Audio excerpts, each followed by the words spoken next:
What if the single best financial move you could make in retirement was to just disappear?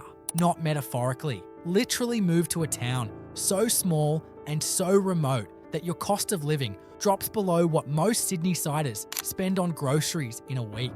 That's not a hypothetical, that's a real option sitting out there right now, in towns most Australians couldn't point to on a map. But before you start packing boxes, you need to know exactly what you're trading away to get that surplus in your bank account, because it's not nothing. Stick with us and make sure you're subscribed so you don't miss what's coming next. Number 1, Charleville. Picture this. You're sitting on a veranda in outback Queensland. The sky is so dark, you can see the Milky Way like someone smeared white paint across it, and your weekly rent is under $200. That's not a fantasy. That's Charleville, and it's a real town with real people and a Woolworths and everything. Charleville sits about 750 kilometres west of Brisbane, which in Australian terms means it's close enough to exist on a map, but far enough that nobody from the city has ever driven there on purpose. Around 3,000 people live there, the hospital works, and median weekly rents for a full house sit well below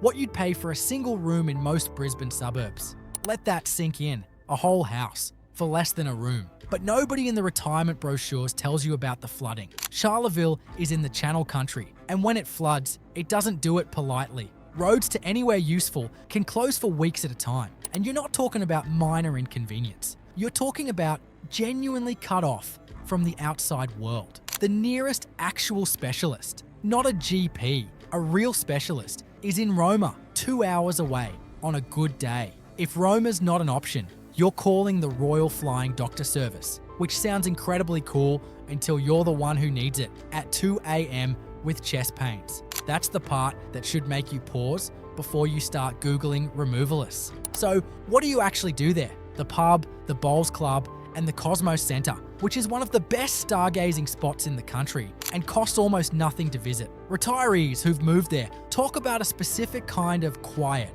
not peaceful quiet exactly. More like the town stopped rushing somewhere around 1987 and just never started again. And the pension math actually works. A single person's fortnightly payment of around $1,100 covers rent, food, and utilities in Charleville, with money left over at the end of the month. That's a sentence that makes no sense if you've spent the last decade in any capital city, but it's what the numbers actually say when you run them against Charleville's costs. Number 2, Streaky Bay. And if you thought Charleville was a wild deal, Streaky Bay just made it look ordinary. There's a coastal town on the Eyre Peninsula in South Australia that has clear water, good fishing, quiet streets, and a genuinely mild climate. And somehow, nobody's turned it into a property investment circus yet. The median house price there would make a Sydney real estate agent need to lie down. About 1,000 people live in Streaky Bay permanently. So it's not a ghost town, but it's small enough that the IGA staff know your name by the second week. The bay itself is genuinely one of the more beautiful stretches of coastline in South Australia. And buying a house there costs a fraction of what you'd pay for something comparable on the York Peninsula or the Fleurieu. That price gap exists for a reason, and you need to know what it is. The nearest hospital with any real capacity sits in Ceduna, about 100 kilometres north, and Adelaide is a 7-hour drive that takes you across the eastern edge of the Nullarbor. If you need a cardiologist or an oncologist, you're looking at a trip to Adelaide, and most people end up flying because the drive is genuinely brutal in a way that Google Maps doesn't warn you about. So what do you actually do there day to day? The fishing community is active and social. The pub works as a real community hub, and the cost of fresh seafood is almost offensive compared to what the same fish costs in a city restaurant. Groceries run cheaper than metro areas because locals have adapted to bulk buying and local produce, though you'll pay a premium on anything trucked in, which is most things that aren't fish or locally grown vegetables. A retired couple on the combined pension around $1,700 a fortnight in 2026 could cover rent or modest mortgage repayments, groceries, and utilities, and still put something away. That's the financial reality Streaky Bay quietly delivers. But the isolation isn't just geographical, it's psychological. And people who moved from cities talk about the first 6 months being genuinely hard. Streaky Bay rewards people who actually want to stop, not people who want to slow down, but still expect a decent flat white on Saturday morning. Number 3, Smithton. Smithton is at the end of a road that's already at the end of an island, that's already cut off from the mainland by the Bass Strait. And somehow, that geographical accident has kept property prices so low that retirees who find it tend to quietly not mention it to anyone else. A single retiree on the pension could rent a 3-bedroom house in Smithton for what a single room costs in Hobart. Let that sink in. About 3,000 people live there. The hospital works, the supermarket is stocked, and the Tarkine rainforest, which is one of the most genuinely untouched patches of wilderness in Australia, sits right on the doorstep and costs nothing to walk into. Rents in Smithton track well below Tasmanian averages, which are already well below mainland averages. So you're stacking discounts on top of discounts in a way that starts to feel almost suspicious when you run the numbers against the pension. But nobody warns you about the rain. Northwest Tasmania is wet in a way that's not casual or occasional. It's a committed, personal, year-round kind of wet. And the winters are cold in a way that hits different if you've spent 30 years in Queensland, thinking that 18 degrees is a cold day. If you've got actual weather experience, you'll adapt. If you don't, the first winter will feel like a betrayal. The healthcare situation is real and worth knowing. The Smithton District Hospital covers general and some specialist services, and the Tasmanian government has been putting money into regional health access, so you're not completely on your own if something goes wrong. But Royal Hobart Hospital is the main specialist hub, and that's a 4-hour drive through winding mountain roads. So if you've got a condition that needs regular specialist attention, that distance is the number that matters most. What actually doesn't show up in any retirement guide is that Smithton has a functioning local economy built on fishing, dairy farming, and timber, which means the town isn't slowly dying the way some affordable towns are. It's just not growing. Community clubs run, neighbour relationships are real, and the art scene across the broader Northwest region gives the area a cultural life that you wouldn't expect from a town this far off the map. Number 4, Bourke. You already know the saying. Back of Bourke is what Australians say when they mean somewhere so far gone it barely counts as real. And the wild part is that Bourke itself is the reference point, the actual town. About 2,000 people, a hospital, a Woolworths, and weekly rents that read like a typo. Houses under $150 a week in 2026 on a street with actual neighbours. The pension math here gets almost uncomfortable. A single person's fortnightly payment covers rent, groceries, utilities, and fuel. And there's still money left at the end of the fortnight, which is a sentence most Australian retirees stopped believing was possible about a decade ago. Bourke sits roughly 800 kilometres northwest of Sydney on the Darling River, in country that's flat and red and so enormous it either makes you feel completely free or slowly erases you, depending on your brain chemistry. But nobody's hiding the trade-offs, and you shouldn't let anyone pretend they're small. Bourke carries one of the highest rates of social disadvantage in New South Wales. The summer heat isn't a lifestyle quirk, but a genuine health risk for older bodies. And the nearest specialist services sit in Dubbo, 3 hours down the Mitchell Highway. Not 3 hours on a smooth freeway, 3 hours on a regional highway in the heat when you're already not well. That Dubbo distance is the number that should stop you before anything else does. A heart event, a bad fall, anything that needs a specialist fast, and you're looking at a 3-hour drive to Dubbo Base Hospital. The Royal Flying Doctor Service operates out of Bourke, which helps, but it's not a substitute for proximity. And anyone with pre-existing conditions needs a very direct conversation with their GP before they sign a lease. The community is real though. The Bacco Bourke Exhibition Centre, the pub, the river, and a social directness that retirees who've moved from cities describe as jarring at first and then more honest than anything they experienced in the suburbs. People there don't perform. There's no social media version of Bourke life to keep up with. Bourke works financially in a way that's almost shocking, but the people who actually stay are the ones who wanted to stop pretending, not just stop paying rent. Number 5. Uyen. Uyen is in the Mallee, which is a specific kind of Victorian landscape that looks like someone took a wheat field, removed all the interesting parts, and then just kept going in every direction until the horizon gave up. About 1,000 people live there. The hospital works, the supermarket is stocked, and rental prices are some of the lowest in Victoria. Houses under $200 a week. In a state where Melbourne rents have completely lost the plot, that number should be getting way more attention than it does. The Mallee Track Health and Community Service covers Uyen and the surrounding region, so you've got a local hospital and some allied health services on the ground. But for anything specialist, you're looking at Mildura, about 2 hours north, or Bendigo and Melbourne, further south. So the specialist gap is real, and you need to factor it in before you start browsing real estate listings. Now, the climate. Summer in the Mallee runs hot and dry in a way that's different from coastal heat, and the dust storms that roll through aren't some quirky local colour. They're an actual recurring feature of life there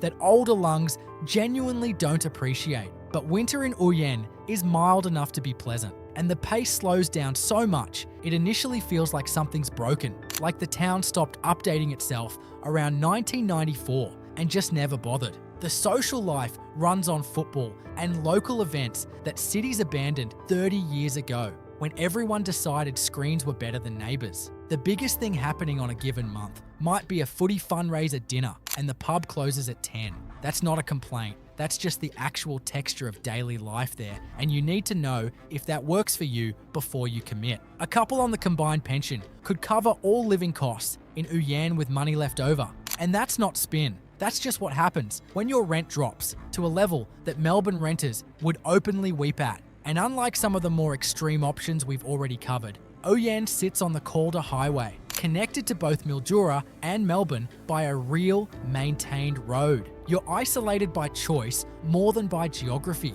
which is a genuinely different thing. Number 6, Winton. Winton is where they dug up dinosaur fossils the size of buses, where Waltzing Matilda was supposedly written, and where you can rent a full house for under $150 a week. That last part is the one nobody talks about, and you're not ready for what that number actually means when you run it against the pension. The town sits about 1,400 kilometres northwest of Brisbane, deep in outback Queensland, with around 1,000 people and a cost of living that makes everything you thought you knew about retirement finances feel like a lie you've been told for 30 years. The Australian Age of Dinosaurs Museum is right there, which sounds like a weird thing to mention in a retirement video, but it's actually a serious facility that pulls real visitors, and that tourist traffic gives the local economy a pulse that most outback towns this size don't have. But nobody's glossing over the healthcare situation. Winton has a multi-purpose health service that covers general and some acute care, but the nearest hospital with real specialist capacity is in Longreach, an hour and a half down the road. And if something serious happens, you're on a flight to Townsville or Brisbane. That's the honest version, and it's the number you need to sit with before anything else. And the heat. Summer in Winton regularly pushes past 40 degrees Celsius for days at a stretch in a flat red landscape where the trees are few enough that they appear to be making a minimal personal effort. It's not the breezy coastal warmth people picture when they think Queensland. It's a heavy, relentless, get back inside kind of heat. So why are we even talking about it? Because a single retiree on the pension can cover rent, groceries, and utilities in Winton and still have money left over at the end of the month, which is a financial outcome that hasn't been possible for most Australians during their entire working lives. Let that sink in. The NBN rollout has improved connectivity out there too, which matters because isolation with a decent internet connection is a completely different experience than isolation without one, especially when your grandkids are back in Brisbane. People who've moved there for retirement describe a 6-month adjustment where the silence and the space feel genuinely wrong before they start to feel right. Number 7, Queenstown. And if you thought the other towns on this list were cheap, Queenstown, Tasmania just made them look expensive. Houses there have sold for under $100,000 in 2026. In Australia, read that again. The hills around Queenstown are bare and stained copper, orange, and purple from decades of smelting. And the town sits in a valley that gets so little winter sun, it feels like the sun looked at it on a map and decided to take a different route. It's one of the most visually strange places in Australia, and it's also one of the cheapest places on the entire continent to actually live.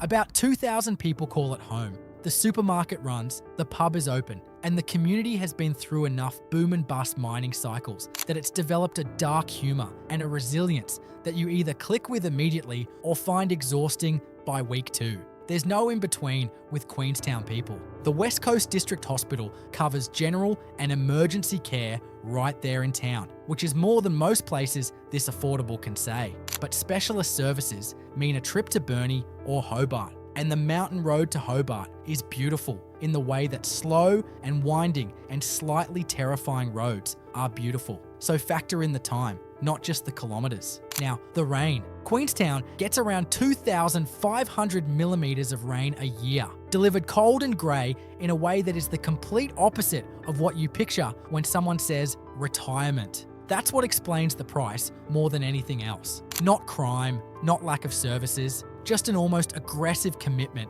to being wet and overcast for large portions of the year. But if you can genuinely get behind the weirdness, the mining history, the growing art scene, the proximity to Strachan and the Gordon River, there's a financial move available here that exists nowhere else on this list. A retiree with a modest lump sum could buy a house in Queenstown outright. And once your housing costs drop to zero, the pension covers everything else and still has room left over. That's not a theory. That's just the arithmetic. The people who struggle there aren't the ones who hate rain. They're the ones who thought they could tolerate the weirdness, but were actually just hoping it would feel normal eventually. Number 8, Ceduna. Ceduna is technically the last real town before the Nullarbor Plain, which means most people treat it as a fuel stop and a place to buy snacks before crossing one of the longest stretches of nothing on earth. But some people look at it differently. Some people stop filling their tank and start looking at the rental listings. And when you see what those listings say, you start to understand why. 4,000 people live in Ceduna, which makes it one of the bigger towns on this list, and that size actually matters. You've got the Ceduna District Health Services Hospital, a Woolworths, visiting specialist services that rotate through on a schedule, and enough going on that you're not choosing between your bank account and basic civilization. The hospital situation is better than you'd expect for a town this far from Adelaide, though Adelaide is still an 8-hour drive when you need something the visiting specialists can't cover. The coast delivers too. Ceduna sits right on the Eyre Peninsula.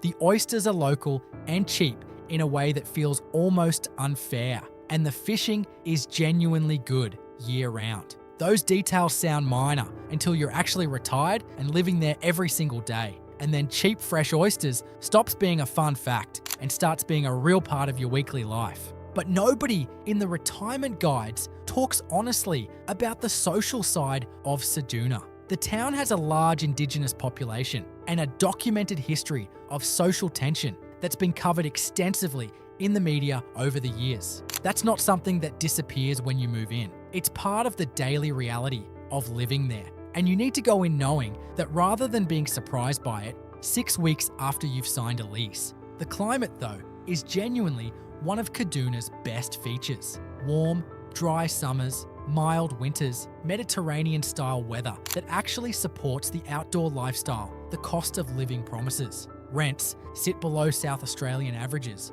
The pension surplus is real, and the caravan park community functions as an unofficial trial-run retirement village for people who want to test it before committing. Internet access has improved with satellite and NBN expansion, so staying connected to family in Adelaide or Perth is manageable rather than a daily frustration. Number 9, Deniliquin. Deniliquin doesn't have a gimmick. No dinosaur fossils, no copper-stained hills, no last town before the void energy. It's just flat irrigated country in southern New South Wales. About 7,000 people, a Coles and a Woolworths, a functioning hospital, a TAFE, and rents low enough that a couple on the combined pension can cover housing, groceries, and utilities without doing any creative accounting. That's the whole pitch, and honestly, for a lot of retirees, that's enough. The Deniliquin Base Hospital covers general and some specialist care right there in town. And Albury is about 2 hours away for anything more complex. 2 hours, not 8, not a flight to Brisbane, just a 2-hour drive on a real highway to a regional city with actual specialist services, which after everything else on this list sounds almost luxurious. The climate is 4 actual seasons, hot summers and cold winters. Nothing extreme,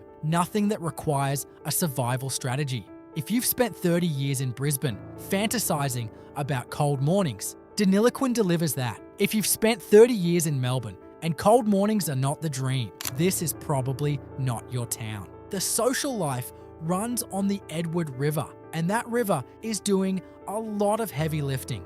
Fishing, houseboats, camping on the river flats, weekend activities that cost almost nothing and fill the time in a way that a $200 city dinner never quite manages to.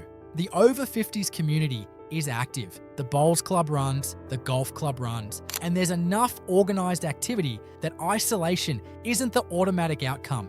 It is in the smaller towns we've already covered. The community has been dealing with water allocation fights and agricultural shifts for years, so there's a pragmatic tiredness to the place that's different from the cheerful remoteness of somewhere like Winton.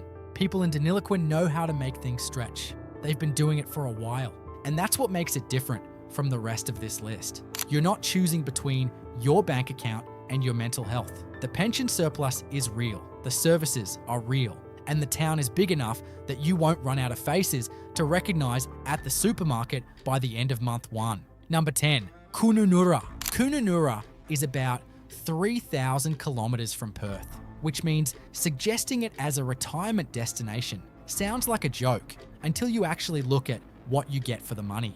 And then it stops being funny and starts being the most interesting option on this entire list. 8,000 people live there, which makes it the biggest town we've covered by a long way, and that size shows up in real daily ways. There's a proper hospital, supermarkets, a swimming pool, and an airport with regular flights to Darwin and Perth. That airport is not a minor detail. For a retiree who needs specialist care or wants to visit family without a 2-day drive, having a working airport changes the entire calculation. The Kununurra District Hospital covers general and emergency care.